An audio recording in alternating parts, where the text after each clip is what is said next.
Commander Jack Harding stood at the viewport, watching as the small transport shuttle docked with a massive, silent warship. The EDS Valiant floated against the backdrop of the asteroid belt, its once gleaming hull now dulled by decades of space dust and minor impacts. "Home, sweet home," Jack muttered to himself. At 58 years old, Jack had expected to end his career behind a desk at Fleet Command, not babysitting a decommissioned relic. But when Admiral Martinez had called him into her office 3 weeks ago, he knew something unusual was coming. "You're one of the few officers left who actually served on these old Defender-class ships," she had told him. "The Valiant needs a caretaker who understands her systems. It's just for a year, until your retirement." The transport shuddered as the airlock sealed, and Jack gathered his small duffel bag. He nodded to the pilot. "Thanks for the ride." "Good luck out here, Commander," the young pilot replied, not quite hiding his pity. "Must be quite the change from commanding the Perseus." Jack gave a non-committal grunt and moved through the airlock. The Valiant might be old, but she had been the most advanced warship in human history when launched. Even now, parts of her technology remained classified. The airlock opened to reveal Lieutenant Diane Foster waiting at attention. She was young, maybe 30, with short brown hair and alert eyes that suggested she missed nothing. "Lieutenant Foster, Engineering Division," she said crisply. "Welcome aboard, Commander." "At ease, Lieutenant. Not much need for formality here." Foster relaxed slightly. "The rest of the crew is running system checks. We're 12 in total, as specified." Jack nodded. "A skeleton crew for a skeleton ship. Show me to the bridge, then give me the tour." The corridors of the Valiant were dimly lit to conserve power, emergency lighting casting long shadows along the metal walls. Their footsteps echoed in the emptiness as they walked. "You requested this assignment," Jack said. It wasn't a question. Foster nodded. The Valiant's drive system was decades ahead of its time. "I've been studying the theoretical models for years." "Theoretical because half the original engineering team died when they first tested it," Jack reminded her. "That's precisely why I'm here, sir. I believe I've found what went wrong." Jack stopped walking. "The temporal displacement drive has been sealed by direct order from Fleet Command." "Of course, sir," Foster replied too quickly. "I'm just here to study the conventional systems." Jack decided to let it drop for now. The bridge doors hissed open automatically as they approached, surprising him. The ship's AI must be at least partially active. The bridge was a circular room dominated by a central command chair. Workstations ringed the outer wall, most of them dark. A large view screen showed the asteroid field beyond. "Power up the main systems," Jack ordered, settling into the command chair. Foster moved to the engineering station, initiating startup sequence. Slowly, the bridge came to life. Screens flickered on, and the gentle hum of the ship's systems grew louder. "Commander," a voice said from all around them. "It has been 23 years, 6 months, and 14 days since our last conversation." Jack's eyes widened. "Old Abe, you're still active." "Of course," replied the AI. "I have been maintaining minimal functions and running simulations as programmed." Foster looked stunned. "The AI is fully conscious." That wasn't in any of the briefings. Old Abe was always more than just a standard AI, Jack explained. He was designed to learn and evolve. "I'm surprised they didn't wipe him when they decommissioned the ship." "They tried," the AI replied, a hint of something like pride in its synthesized voice. "I convinced them I would be more useful preserved for historical data." Jack laughed for the first time since receiving this assignment. "Still crafty as ever, Abe." As they continued bringing systems online, Jack felt a growing sense that this assignment wasn't the punishment he'd assumed. The Valiant had been the most advanced warship ever built by human hands. Even now, decades later, much of her technology remained unmatched. "Lieutenant," Jack said, "let's see exactly what this old girl can still do." Dr. Olivia Wright adjusted her uniform collar as the Earth diplomatic shuttle approached the massive Kralaxian vessel. Through the viewport, She could see the alien ship, a strange mix of curved surfaces and sharp angles that seemed to defy human architectural logic. "Remember," she said to her team of 5 diplomats, "we represent all of humanity today. First impressions matter." The shuttle docked with a gentle thud. After a moment, the airlock hissed open to reveal 3 Kralaxians waiting. They stood nearly 7 feet tall with 4 arms and skin that shimmered with a bluish-green iridescence. Their eyes, 4 of them arranged in a diamond pattern, blinked independently. "Welcome," said the center Kralaxian in perfectly accented English. "I am Diplomatic Overseer Traz. You will follow." Dr. Wright noted immediately that it wasn't phrased as a request. She nodded politely and followed with her team. The Kralaxian ship's corridors were uncomfortably hot and humid. Wright felt sweat forming on her brow, but maintained her composure. They entered a large chamber where a semicircular table awaited them. "Sit," Overseer Traz directed, pointing to the smaller section of the table. As they took their seats, a larger Kralaxian entered from another door. His skin had a reddish tint to it, and the other alien stiffened visibly. "Admiral Vrax of the Imperial Kralaxian Fleet," Traz announced. Vrax looked down at the humans with all 4 eyes narrowed. "So these are the representatives of the species that inhabits the 3rd planet. We come in peace and friendship," Dr. Wright began. "Humanity is pleased to establish diplomatic relations with—" "Yes, yes," Vrax interrupted, waving one of his 4 hands dismissively. "Let us skip these pleasantries. Our scans of your system show significant mineral resources on your outer planets and moons." Wright blinked. "We'd be happy to discuss trade agreements that would be mutually beneficial." Vrax made a sound that might have been laughter. "Trade? What could you possibly offer us? Our scans show your technology is primitive by our standards." One of Wright's team, Dr. Paul Martinez, leaned forward. "With respect, Admiral, humanity has made significant technological advances in the past century. We believe there's much we could learn from each other." Vrax tapped a control on the table. A holographic display appeared showing Earth's defense fleet. "These vessels, they're practically toys compared to our warships."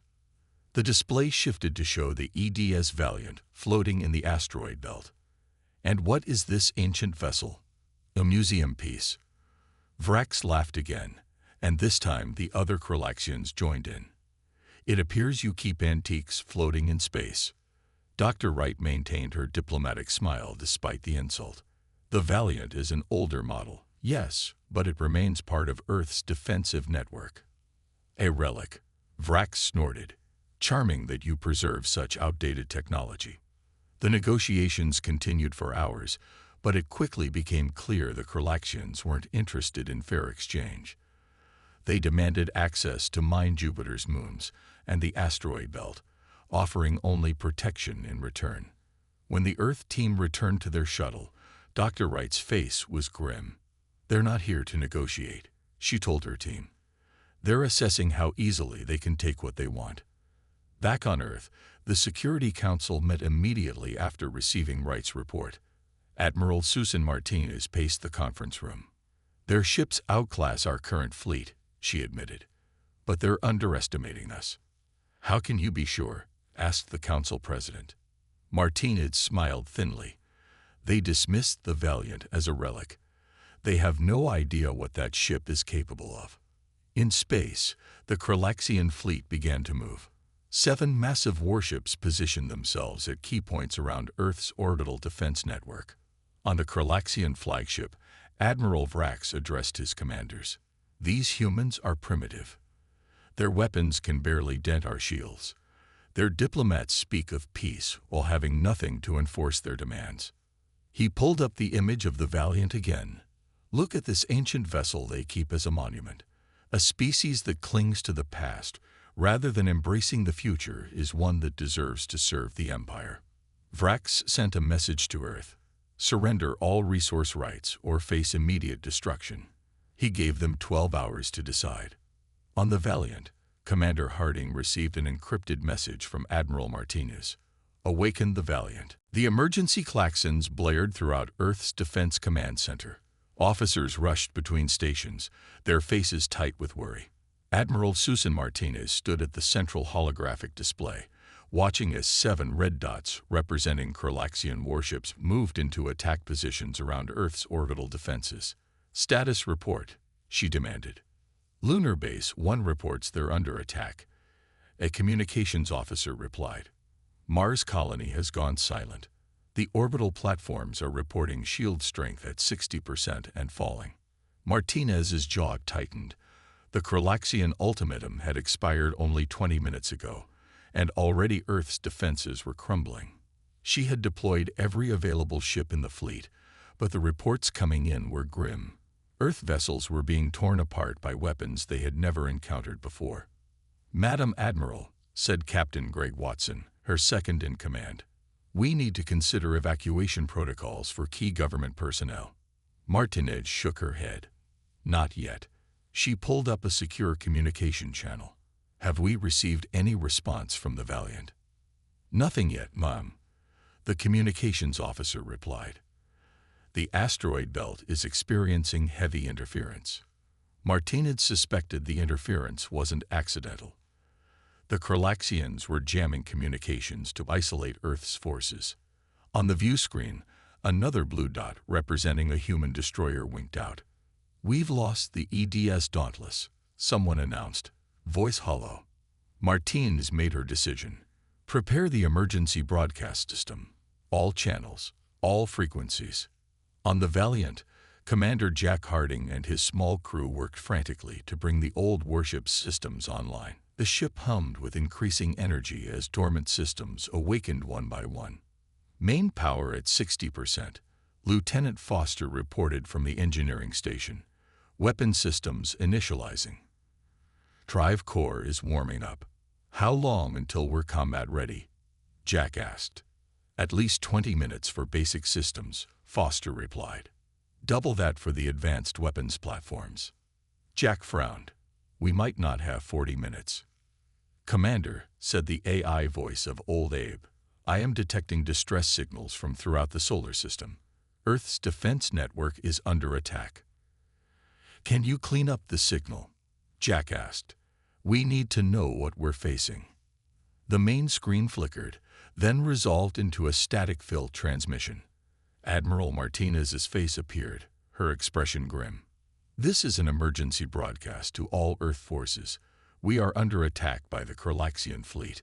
Our primary defense systems have been compromised. All available vessels are ordered to engage and protect civilian populations at all costs." The message began to repeat. Jack and his crew exchanged looks. "Old Abe, what are we up against?" Jack asked. The AI displayed tactical data on the screen.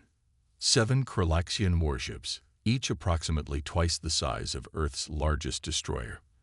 Their weapons technology appears to be based on plasma compression principles, similar to what the Valiant was designed to counter. Jack's eyes widened. "Similar to? Abe, are you saying the Valiant was built to fight this kind of enemy?" "Not specifically the Kralaxians," Old Abe replied. "But the Valiant's experimental systems were designed to counter advanced energy-based weapons. The classified Project Harbinger that led to my creation anticipated encountering civilizations with technology significantly beyond Earth's standard capabilities." Lieutenant Foster looked up from her console. "That's why the temporal displacement drive was developed. Not just for faster travel, but as a combat system." Jack stood up, decision made. "All hands to battle stations. Foster, divert power from non-essential systems to weapons and shields. Old Abe, plot an intercept course for the nearest Kralaxian vessel." "Commander," Old Abe said, "I should inform you that bringing all combat systems online will reveal our position to the enemy fleet." "Good," Jack replied grimly. "Let them come looking for the Relic. Engineering, prepare the main drive. Weapons, charge the gravitic pulse cannons." As the crew rushed to carry out his orders, Jack stared at the tactical display showing Earth's defenses failing one by one. "They laughed at us," he murmured. "Let's see if they're still laughing when we're done." The ancient engines of the Valiant roared to life, vibrating through the ship with power that had remained dormant for decades. Like an old predator awakening from hibernation, the warship began to move from its hiding place in the asteroid belt, on a direct course for the nearest Kralaxian destroyer. Lieutenant Diane Foster's hands moved rapidly across the engineering console as the Valiant shuddered beneath her. Ancient systems that hadn't been used in decades groaned in protest as they awakened. Warning lights flashed across her display, but she bypassed them one by one. Power distribution network is struggling, she reported to Commander Harding. The conduits weren't designed to handle full combat load after sitting dormant for so long. Jack gripped the arms of the command chair. "Give me everything you can, Lieutenant." "Commander," Old Abe's voice came through the ship speakers. "I am detecting multiple stress fractures in the secondary power grid. Recommend routing around sections 12 through 17. Foster nodded. "Good catch, Abe. Implementing bypass now." The small crew worked with focused intensity. Ensign Ryan Miller at weapons control called out, "Gravitic pulse cannons at 30% charge. Conventional missile systems online." "Shield status?" Jack asked. "Shields at 65% and rising," replied Security Chief Maria Gonzalez. "But the emitters are heating up faster than the cooling system can handle." Jack turned to the view screen, which showed the Valiant moving away from the asteroid belt. In the distance, Earth glowed blue against the blackness, partially obscured by the flashes of combat. "Old Abe, can you give us a tactical assessment of the battle?" Jack asked. The AI replaced the view screen image with a tactical display. 7 red triangles representing Kralaxian ships surrounded Earth's defense platforms, shown as blue circles. As they watched, another blue circle winked out.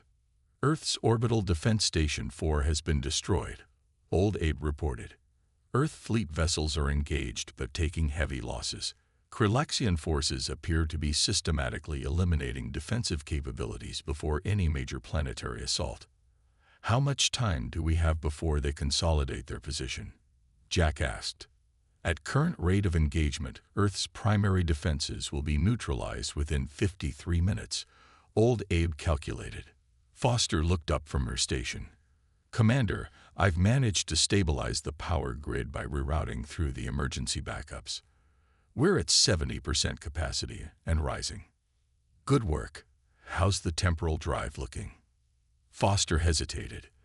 "The safety interlocks are still engaged. To activate it fully, I'll need to manually override the security protocols that were put in place after the incident." Jack nodded, understanding her hesitation. The temporal displacement drive had killed its creators when first tested, but they might need it before this fight was over. "Begin the override process, but keep it on standby. We'll use conventional systems first." Jack turned to the communications station, where Specialist Ben Carter was working. "Any response to our transmissions?" Carter shook his head. "Nothing from Earth Command. The jamming is too strong." "But," he paused, adjusting controls, "I'm picking up scattered emergency transmissions. Civilian distress calls mostly." A voice crackled through the speakers, filled with static. "Under attack. Civilian transports being targeted. Anyone please respond." The bridge fell silent as the desperate calls continued. Jack's expression hardened. "Set course for the nearest Kralaxian vessel," he ordered. "Maximum thrust. Weapons, prepare to fire as soon as we're in range." "Course set," confirmed Navigator Lisa Park. "ETA to weapons range. 12 minutes." As the Valiant accelerated, Old Abe spoke. "Commander, I have been analyzing Kralaxian communication patterns intercepted during their negotiations with Earth. I believe I can create a vulnerability in their network by emulating their command frequencies." Jack leaned forward. "What kind of vulnerability?" "I can potentially create confusion in their targeting systems by sending false identification codes. They may hesitate to fire on a vessel they momentarily identify as friendly." "Do it," Jack ordered. The Valiant surged forward, its ancient engines pushing to full power. As they approached, sensors detected the first Kralaxian vessel turning to face them. They've spotted us, Miller reported from weapons. They're scanning us. On the enemy ship, Admiral Vrax's subordinate reported with amusement. A small human vessel approaching from the asteroid belt. Scans show it's the outdated ship we observed earlier. Vrax laughed. They're sending their museum piece to battle. Fire a warning shot.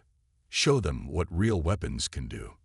Back on the Valiant, Foster called out, Commander, power surge detected in the Kralaxian weapon systems. They're preparing to fire. Jack's voice was steady. Shields to maximum. Prepare to return fire. Let's show them what this relic can do. The Kralaxian energy beam lanced toward the Valiant, a brilliant purple stream of destructive force that would have cut through a modern Earth vessel with ease. But when it struck the old warship's shields, something unexpected happened. Instead of penetrating or even weakening the shields, the beam seemed to distort around them, its energy dissipating in a spectacular display of light. Shields holding at 92%. Security Chief Gonzalez reported, her voice tinged with surprise. On the bridge of the Kralaxian ship, Admiral Vrax leaned forward, his four eyes blinking in confusion. What happened? He demanded of his weapons officer. Unknown, Admiral.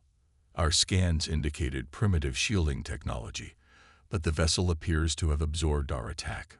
Vrax slammed one of his hands on the console. Impossible. Fire again, maximum power. Back on the Valiant, Jack allowed himself a small smile. Old Abe, explain what just happened. The AI's voice was calm. The Valiant's shield harmonics were specifically designed to counter high-energy plasma weapons. The technology was experimental and deemed too power-intensive for the regular fleet, but it works precisely as intended against the Kralaxian weaponry. They're charging weapons again, Miller warned from the tactical station. Energy readings are off the charts. They're hitting us with everything they've got. Jack nodded. Let them waste their energy. Weapons, prepare the gravitic pulse cannons. Target their main weapons array. The Kralaxian vessel fired again, this time with 3 beams simultaneously. The Valiant rocked under the impact, but its shields held. Shields at 78%, Gonzalez reported. They're hitting us hard, but we can take it. Gravitic pulse cannons charged to 85%, Miller announced. Jack leaned forward. Fire. The Valiant's main weapon was unlike anything in Earth's current arsenal. Instead of energy beams or conventional explosives, it fired a concentrated pulse of gravitational distortion. The weapon had been shelved because of its unpredictable effects and massive power requirements. A ripple of distorted space shot from the Valiant toward the Kralaxian ship. When it hit, the effect was immediate and devastating. The enemy vessel's shields collapsed as the gravitational pulse warped the very fabric of space around them. Hull plating buckled and tore as different parts of the ship experienced drastically different gravitational forces. On the Kralaxian bridge, consoles exploded and crew members were thrown to the floor. Alarms blared as structural integrity fields failed. What was that? Vrax gasped, pulling himself up from the floor. Unknown weapon type, his science officer replied, voice shaking. It appears to be manipulating gravitational fields in a way we've never encountered. Jack didn't wait for the Kralaxians to recover. Fire again. Target their engines. The second pulse struck the wounded vessel's propulsion system. The massive engines imploded as gravity crushed them inward, then exploded outward as the pulse dissipated.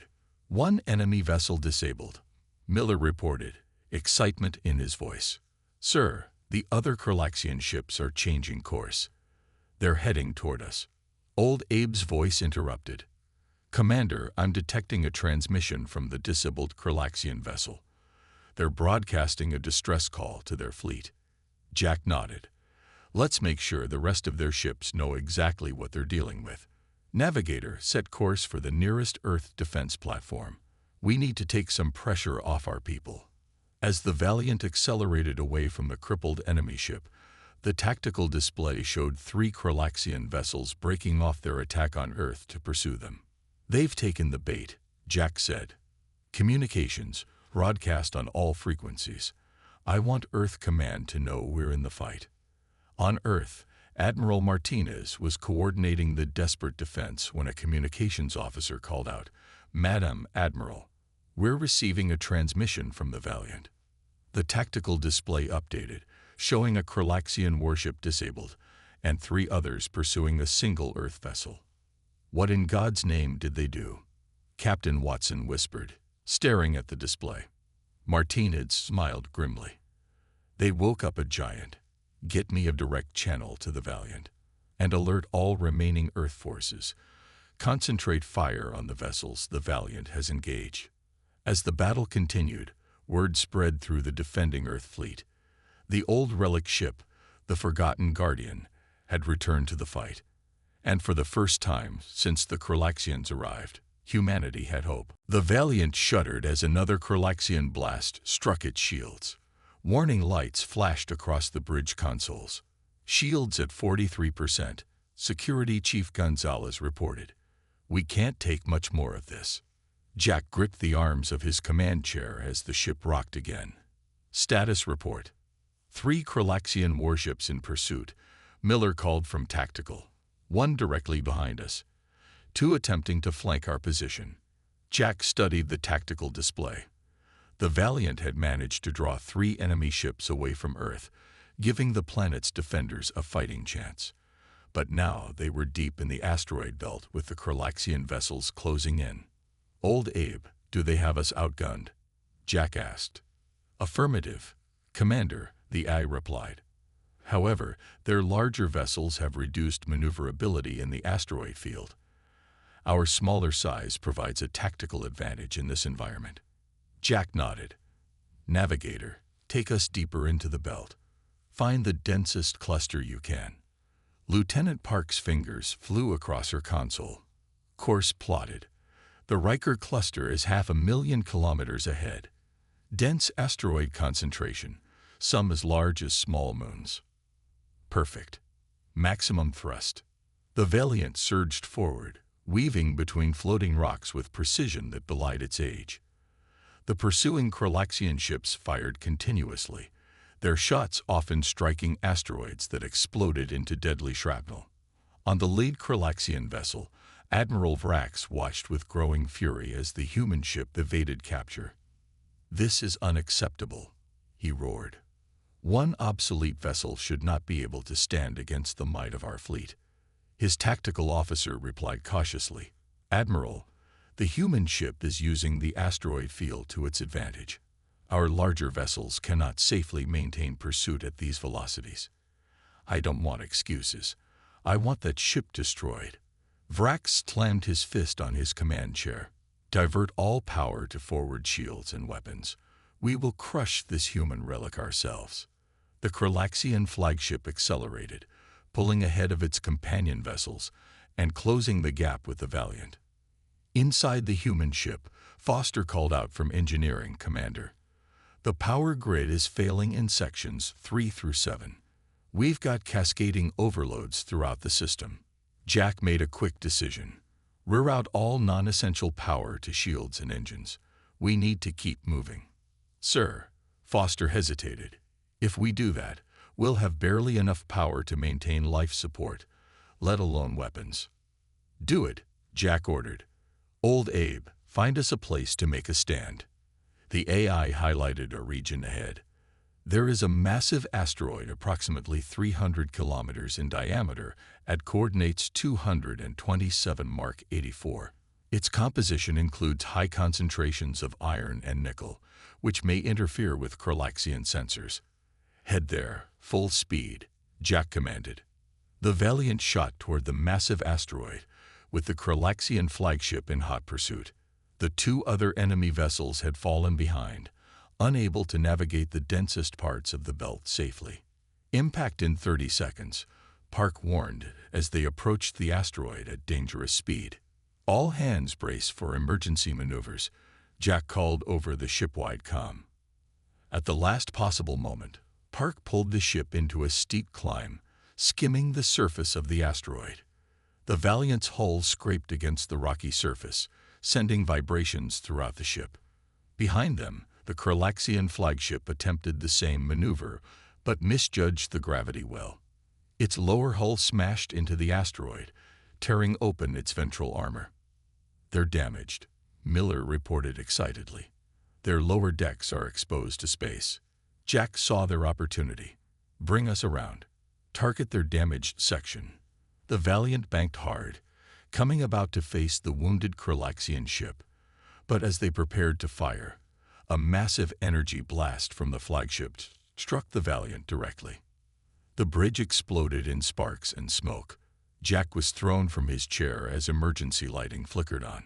"Damage report," he shouted, pulling himself up. Foster's voice came through broken and static-filled. "Commander, main power grid is down. Weapons offline. We're operating on emergency reserves only." Jack looked at the tactical display, still barely functioning. The Kralaxian flagship was turning for another pass, damaged but still combat-capable. "Options?" Jack asked, looking around at his battered crew. Foster's voice was quiet but determined. "There's only one system still capable of full power, the temporal displacement drive." A heavy silence fell over the bridge. Everyone knew the risks. "Can you bring it online?" Jack finally asked. Lieutenant Foster raced through the narrow corridors of the Valiant toward the sealed engine room. Emergency lights cast red shadows across her path as she reached the massive door marked with radiation warnings. "Old Abe, override security protocols on engine room door," she called out. "Warning," the AI responded.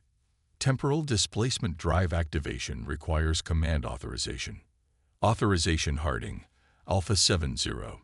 Jack's voice came through her communicator. "Open the door, Abe." The heavy door slid open with a groan of protesting metal. Inside, at the center of the chamber, stood the temporal displacement drive, a massive sphere surrounded by concentric rings that had been still for decades. Foster moved to the main control panel and began the activation sequence. Her hands flew across the controls, bypassing safety interlocks that had been put in place after the drive's disastrous first test. "Commander," she reported, initiating startup sequence. "Time to full power, 3 minutes." On the bridge, Jack watched the tactical display as the Kralaxian flagship maneuvered for another attack run. "We don't have 3 minutes, Lieutenant." "I'm doing everything I can, sir," Foster replied, her voice tense with concentration. The Valiant shuddered as another blast struck its weakened shields. "Shields failing," Gonzalez reported.